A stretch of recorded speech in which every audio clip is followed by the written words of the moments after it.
ka kira ba ta dagawa, saurayin hoto ka yi ta ba ta mai dawa.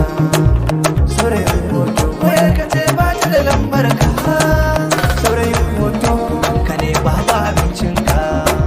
Saurayin hoto gidan su ma ba wanda ya san ka, saurayin hoto wayar ta ba wanda ya san ka.